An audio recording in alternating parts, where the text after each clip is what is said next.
After an impressive stretch run as a freshman that started his draft buzz, Collin Murray Boyles returned to South Carolina, and despite having a rough year in terms of team success, he improved in multiple ways and had some moments of dominance in one of the more competitive conferences we've seen. At a listed 6'7", 6'8", he's a physical forward who was one of the most impactful and productive underclassmen during his college career, scoring efficiently inside, operating as a high-field connected passer, and most prominently wreaking havoc defensively, guarding multiple positions and making plays all over the floor. Now, because he's undersized and a current non-shooter, that's made him one of the more divisive prospects in the class, but there's a lot of value in what he does do well, and that should still garner interest in the lottery. Now, CMB was a legitimate defensive presence his entire career, and despite being a bit non-traditional, this is where he'll likely make his most significant impact in the league. His ability to defend multiple actions, read and anticipate plays, and ultimately create events has stood out consistently, and it was even more impressive given the type of season they had because he very easily could have coasted or mailed it in at some point. He's got great awareness in hold position, high-level hands, and a nose for the ball.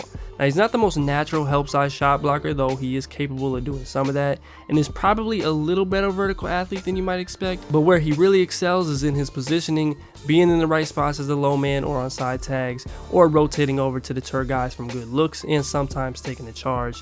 That's where his presence is felt most. And again, more than anything, the 1-2 and effort was there in a way that I think it should only continue if he embraces it as his calling card in the league. The double team. The kick out to Davis with 5 to shoot.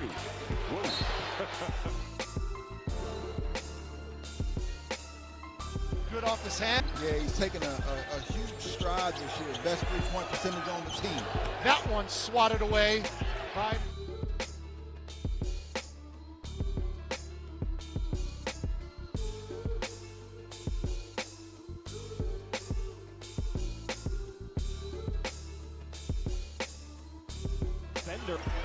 Right now, they're going to need everybody today. Good cut, but it's denied. Now, in the pick and roll, you got someone you can feel confident about doing pretty much anything. He doesn't have the dimensions to be an anchor 5, but he's fine containing and keeping things in front and drop.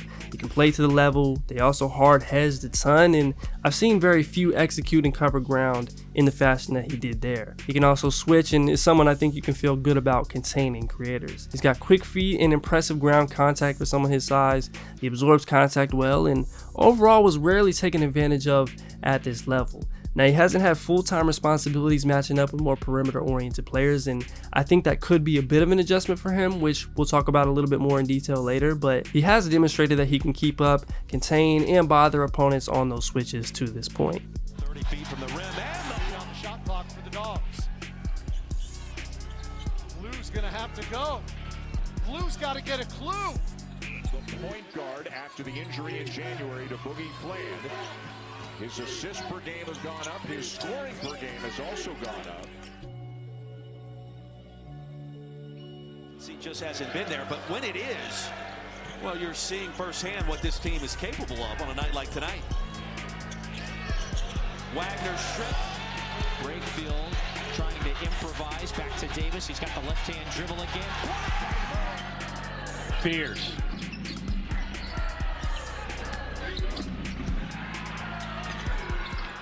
And finishing things up here, he's also been pretty difficult to score on in the post despite not being the same size as many of these centers. He's hard to move and create leverage on given his build, and he looks like he has plus length, which would match what's been reported. So while I think it'd be hard to expect him to match up full time with centers in the league, I also think you feel okay about him spending time there in a way that's pretty unique for someone that's only about 6'7". He's also a productive defensive rebounder too.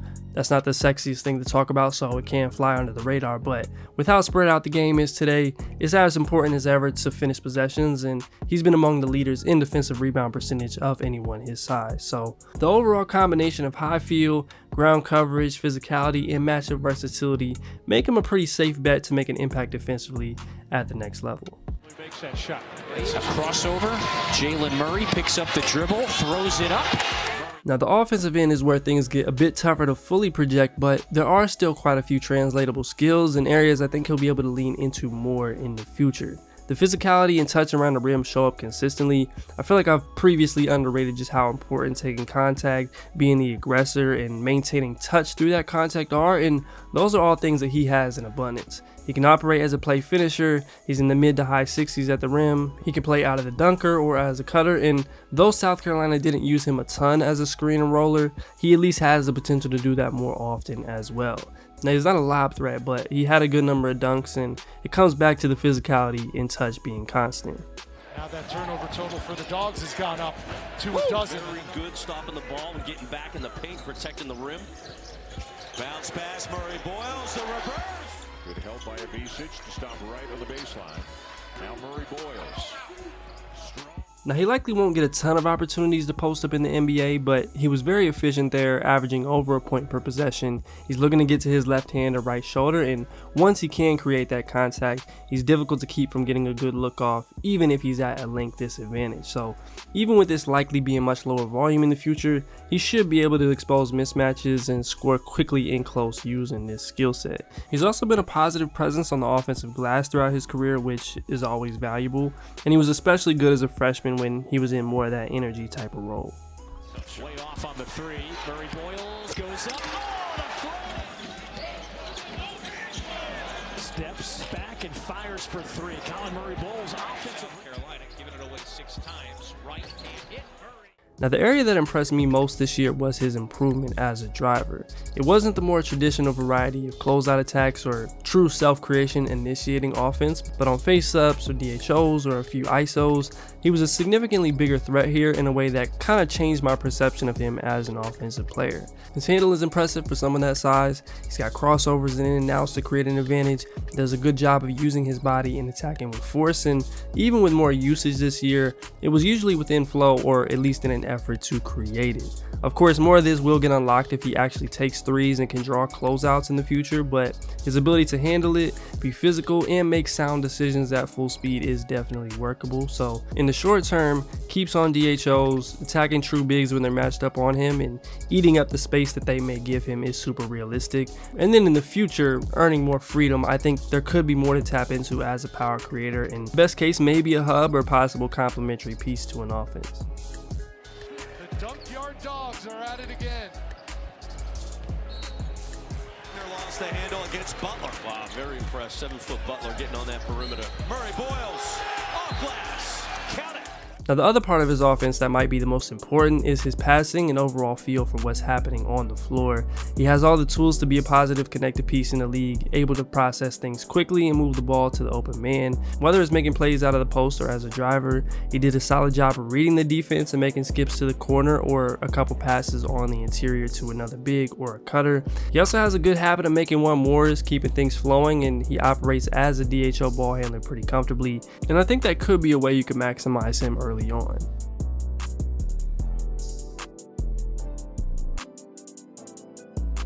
This matchup worth the price of admission. How about the passing? Ugasuk trailing only by 11. Murray Boyles the vision. Outside to right. To go. Back to the well one more time.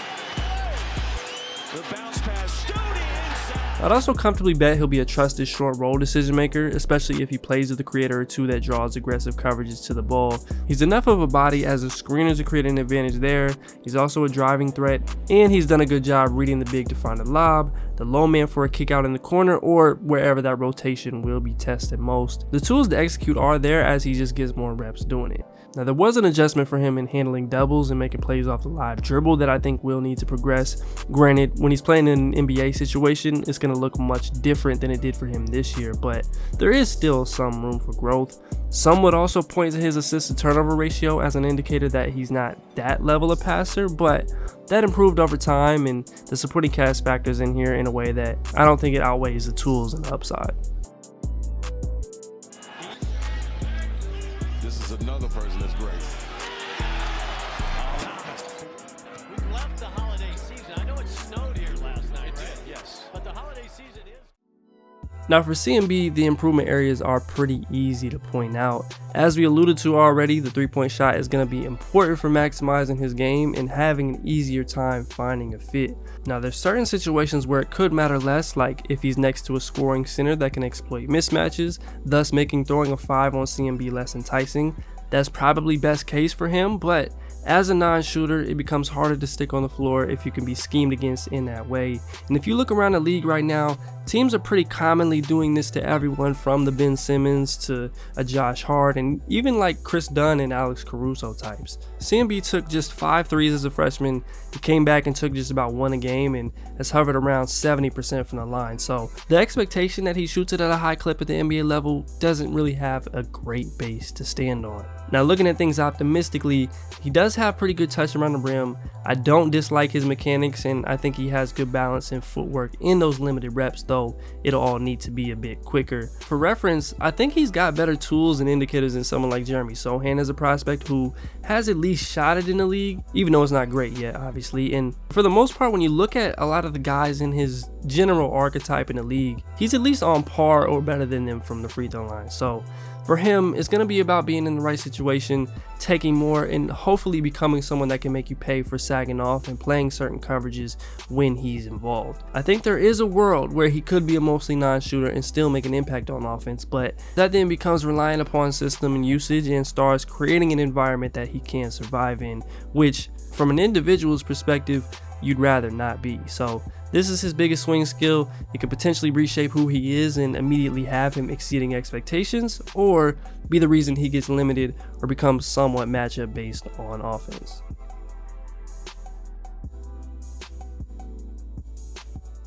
The other questions I would have would be more in expanding his offensive game to the perimeter. In the immediate future, if he can parlay that interior scoring and downhill ability into a few more push shots in the lane, I think that makes him much harder to guard in multiple areas, from attacking to being on the short roll or even on cuts. And while that handle is intriguing, the volume hasn't been there to be like this point forward type yet either. So those things would be towards the top of my list in terms of development in spots outside of the obvious 3-ball. Clear it out for Murray Boyles again. Mid-range. There it is. Butler into Murray Boyles. The jumper over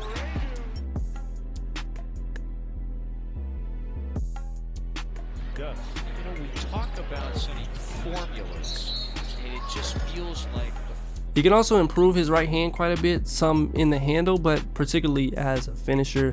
There's several times where he forces himself to use the left when there's easier or more obvious looks available with the right. Now, he's been strong enough to carve out the angle that he wants, and there's several examples of guys in the league who are fairly one-handed, but it is a bit tougher in the league. Now, I don't want to give the impression that he's incapable, especially on drives, and naturally, I think we notice it a bit more with lefties, but it will be on the scouting report, so adding here will go a long way in keeping him effective.